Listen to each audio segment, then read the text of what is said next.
Tudo bom, galera? Meu nome é Jorge, eu sou professor de História e seja muito bem-vindo ao História com Jorge, o canal onde a gente joga videogame e aprende um pouquinho de história também. Simbora para falar do vídeo de hoje, a gente vai continuar jogando Kingdom Come Deliverance, só para variar um pouquinho, e a gente vai conversar sobre o Jan Hus, ou o Johannes Hus, ou o John Hus, seja lá que nome você quer dar para ele.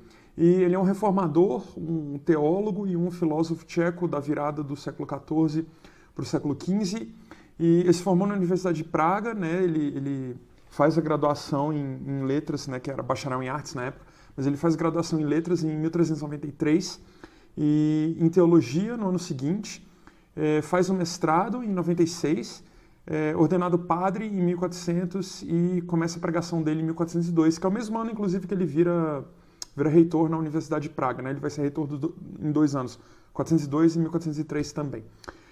O Hus é o cara que inspirou o hussitismo, né, que é um movimento reformista protestante na Boêmia, e ele tem uma influência muito clara, pelo menos, né, historiadores costumam dizer isso, eu inclusive tenho uma influência clara aí do John Wycliffe, que é um teólogo britânico, um dos primeiros caras a atacar o luxo e os privilégios do clero e tal, e um dos primeiros também a traduzir a Bíblia do latim, né, da Vulgata, para o inglês. No caso do Wycliffe, foi para o Middle English, que é uma variação antiga da língua, né?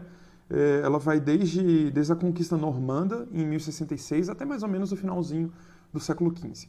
Bom, o que a gente vai fazer agora, então, é assistir uma conversa entre o Henry e um padre que tem lá no jogo sobre a pregação do Hus. É importante lembrar que esse padre mantém uma concubina, ou seja, o cara é casado, tem umas noitadas no bar, tipo essa que tem a do Henry, e o corolário, vamos dizer assim, o final dessa missão é amanhã seguinte o Henry tendo que ajudar o padre a fazer o sermão. Um momento interessante pra caramba. A cena que eu recortei é dos dois conversando no bar aí. E notem também como começou uma conversa bem revolucionária para a época, né? O jogo se passa em 1403, que é o ano seguinte onde o Hus começa a pregação toda. Ainda ia demorar um bocado para o Martinho Lutero e as 95 teses, né? Isso é só em 1517, beleza? Então, aperte seu cinto aí, quando a gente voltar a gente fica direto do jogo e partiola de história, galera. Até já!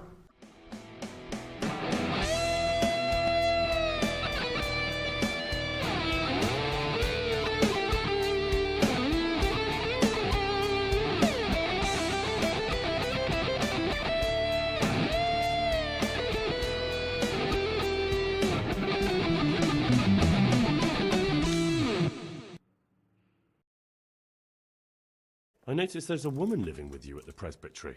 What of it? Have you never met a cleric who lives with a woman before? Mother Church won't let me take her to wife.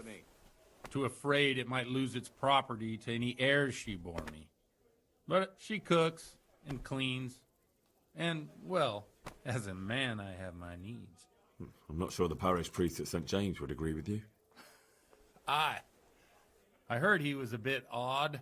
Well, recently a priest by the name of Jan Hus started preaching in Prague, in the Czech language, and the people liked it.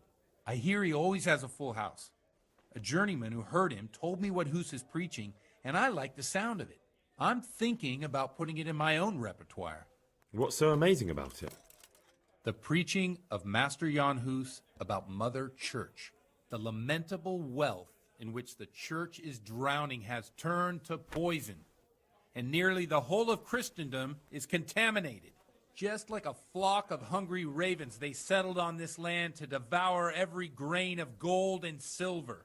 They know no mercy. Their hearts are corrupted by longing for wealth, and they shamelessly profit from everything. You want to baptize a child? Pay. You want to steal and murder? Pay and you will have absolution. What if the devil himself were to pay? Would he ascend to heaven too? With such money gained from the poor, they buy beautiful horses to ride and needless servants to pamper them. They gamble at dice and dress their whores in expensive furs. While Jesus Christ walked barefoot and had no place to lay his head. Hail. Look to your consciences, you robbers of the poor, for you are seen by God and his people too. Amen. Well, this Jan Hus character is quite a rebel. Oh, the congregation will love it. I don't doubt it. Let's drink to that. Bom, galera, a gente acabou de ver aí o Henry conversando com o padre e tem algumas coisas em especial pra gente lembrar. Já que a gente tá falando de reforma protestante, né, a gente consegue notar aí o discurso muito inflamado do padre falando sobre corrupção, sobre ganância, sobre venda de indulgências, né, que é a compra do perdão, sobre a opulência da igreja, o declínio moral, tal. Essas coisas todas vão ser motivos para a reforma protestante e convém lembrar que nada acontece por acaso, né? Especialmente um processo histórico desse tamanho, mas se a gente olhar um pouquinho para trás, a gente tem que lembrar que rolou a concessão de indulgências para participantes das cruzadas ou para quem doasse material ou dinheiro para a construção da Basílica de São Pedro.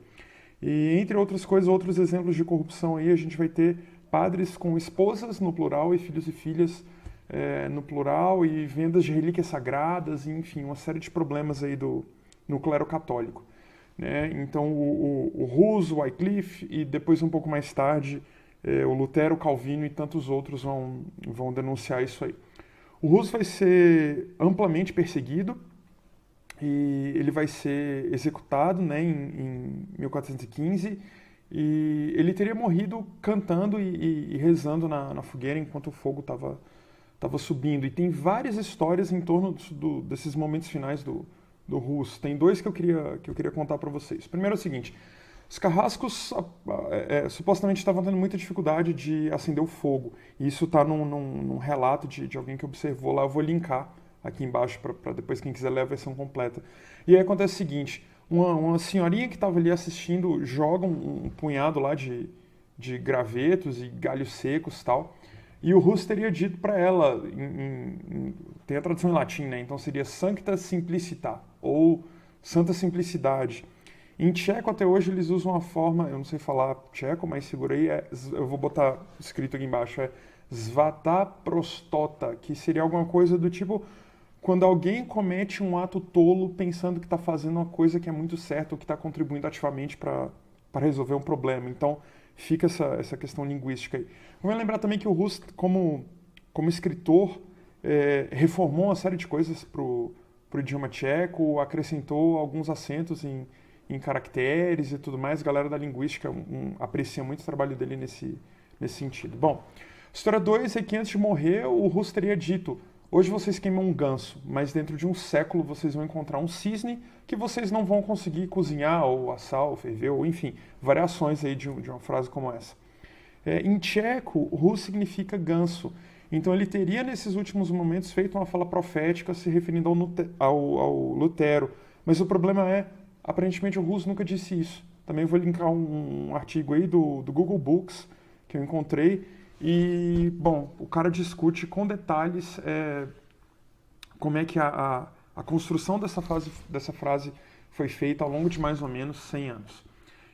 Depois da execução, as cinzas do Hus, incluindo as vestes, porque ele foi queimado nu e depois as vestes foram colocadas na fogueira também. Então esse conjunto todo foi jogado no rio Reno para que os restos mortais dele não fossem venerados e para que aquelas coisas não fossem vendidas como relíquias.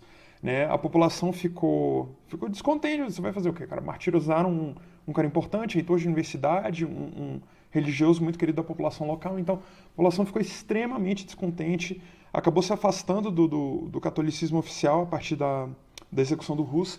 E o Papa da época acaba decretando a cruzada contra os tchecos, em 1420. Aí a gente vai ter as guerras russitas, onde a gente vai ter cidadãos comuns pegando em arma contra os exércitos papais.